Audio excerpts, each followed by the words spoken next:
ইমামে আজম আবু হানিফা রাহমাতুল্লাহর সময় তিনি যখন 13 বছরের ছোট্ট মানুষ, ওই সময়ের কিছু নাস্তিক চক্র এক জায়গায় হয়ে গোটা দেশের আলেমদেরকে ডাক দিয়ে বলল, ও গোটা পৃথিবীর বিশিষ্ট আলেমরা, তোমাদেরকে আমরা আল্লাহ সম্পর্কে কিছু প্রশ্ন করব, জবাব দিতে পারলে আমরা ইসলাম কবুল করে নেব। নাস্তিকরা সব এক জায়গায় হয়ে আলেমদেরকে ডেকে তারা মোটে 4টা প্রশ্ন রেডি করলো আল্লাহকে নিয়ে।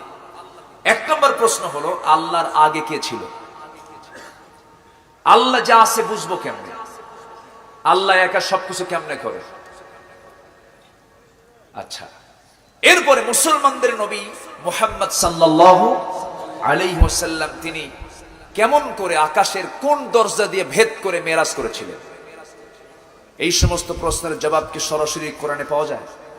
আসতে বললেন না, পাওয়া যায়? এই প্রশ্নগুলো সহজ না জটিল? ভালোই জটিল। এই প্রশ্নের জবাবগুলো কোনো আলেম দিতে পারলো না।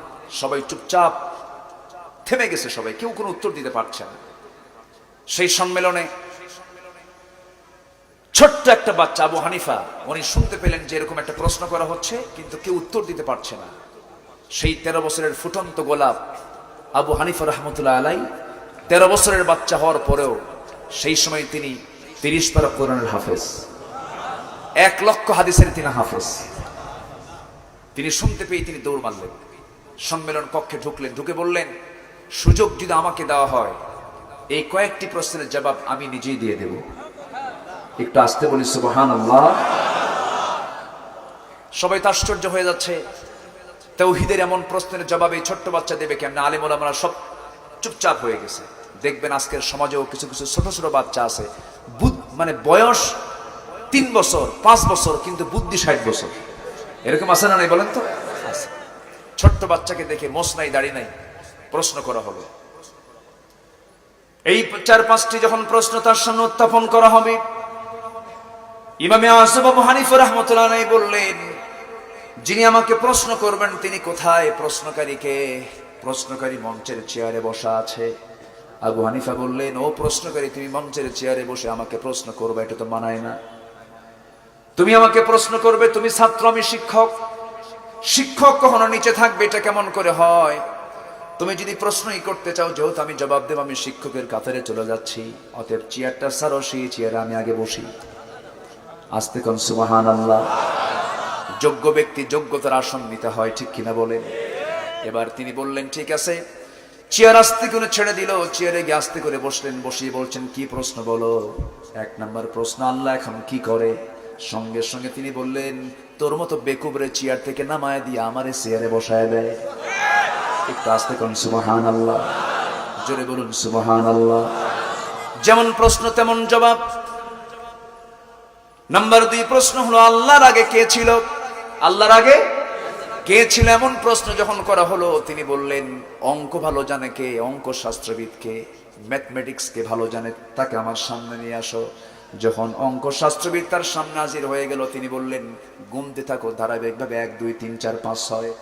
গুনতে গুনতে যখন 10-এর দিকে চলে গেছে, বলেন, থামো, আর গুনতে হবে না, গুনে তো শেষ হবে না, এখন উল্টা করে গুনতে থাকো, 10 9 8 7 6 5 4 3 2 1।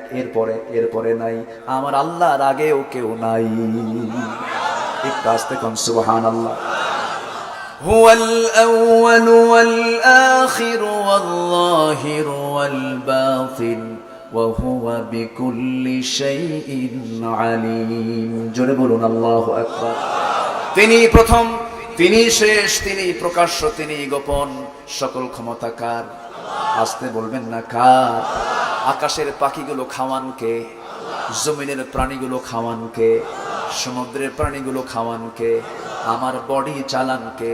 আমার চোখটা দিয়েছেন কে? চোখটার ভিতরে চোখের পানি দিয়েছেন কে? চোখ দিয়ে দেখে কে? আল্লাহ। চোখ দিয়ে দেখে আল্লাহ না, আমরা দেখি। আমার ভাইয়েরা, আবু হানিফা রাহমাতুল্লাহ আলাইহির কথা বলছিলাম। যে কয়েকটা প্রশ্ন করা হয়েছিল, তার মধ্যে 2টা প্রশ্নের জবাব তিনি দিয়ে দিলেন, আরো কয়েকটা প্রশ্নের জবাব তিনি দিবেন। এমন সময় প্রশ্ন করা হলো, আবু হানিফা বলো তো, আল্লাহর আগে কে ছিল? সুন্দর করে তিনি জবাব দিলেন, আল্লাহ যা আছে বুঝবো কেমনে? আল্লাহ যা আছে বুঝবো কেমনে? এই প্রশ্ন করার সঙ্গে সঙ্গে তিনি আস্তে করে তার সামনে গিয়ে তার গালে একটা চপেটাঘাত করলেন, খুব জোরেও মারলেন না, আস্তেও মারলেন না। বলা হলো, আমাকে থাপ্পড় মারলে কেন? থাপ্পড় মারার কারণ, আমি তোমাকে থাপ্পড় মেরে যে জবাব দিলাম, থাপ্পড় দিয়া কেমন করে জবাব দিলা? আমি যে তোমাকে মেরেছি তার কোনো চিহ্ন আছে নাকি? না, চিহ্ন নাই। কিন্তু বুঝতেছো কিনা? হ্যাঁ বুঝতেছি। আল্লাহকে দেখে বোঝা যাবে না, আল্লাহকে না দেখে অনুভব করতে হবে। জোরে কোন সুবহানাল্লাহ। আমার ভাইয়েরা, আমার বন্ধুগণ, আল্লাহ তাআলা এই পৃথিবীকে একা কেমন করে দেখেন? তার চক্ষু দিয়ে গোটা পৃথিবীর সকল কিছু তিনি একা কেমন করে দেখেন?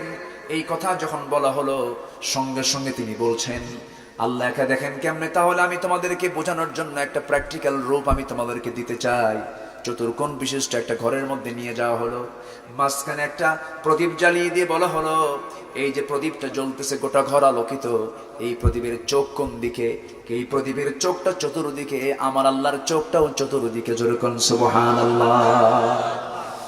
আমার ভাইয়েরা, এরপরে প্রশ্ন করা হলো, মুসলমানদের পয়গম্বর মিরাজ করেছিলেন, আসমানের কোন দরজা দিয়ে গিয়েছেন, সেই দরজার নামটা কি? তিনি বললেন, ঠিক আছে, আমার সামনে তোমরা একটা ডিম নিয়ে আসো। ডিম নিয়ে আসা হলো। ডিমটা নিয়ে আসার পরে তিনি বললেন, এই ডিমটা যখন 21-22 দিন পার হয়ে যায়, এই ডিমটার ভিতরে যখন বাচ্চাটা বের হতে নাই, কোন দরজাটা বের হয়? সুবহানাল্লাহ বলবেন। কোন দরজাটা বের হয়? সঙ্গে সঙ্গে জবাব এলো, যেই দিক দিয়ে ইচ্ছে সেই দিক দিয়ে ঠোঁটটা দিয়া ঘুতা মেরে সে বের হয়ে পড়ে। আল্লাহ তার হাবিবকে যে দিক দিয়ে ইচ্ছে সেই দিক দিয়ে তাকে আসমান ফুটা করে তাকে যা আরশে মুআল্লায় নিয়ে গেছেন। জোরে কোন সুবহানাল্লাহ। কষ্ট পাচ্ছেন? কষ্ট পাচ্ছেন? আমরা তো আজকে আল্লাহকে চেনার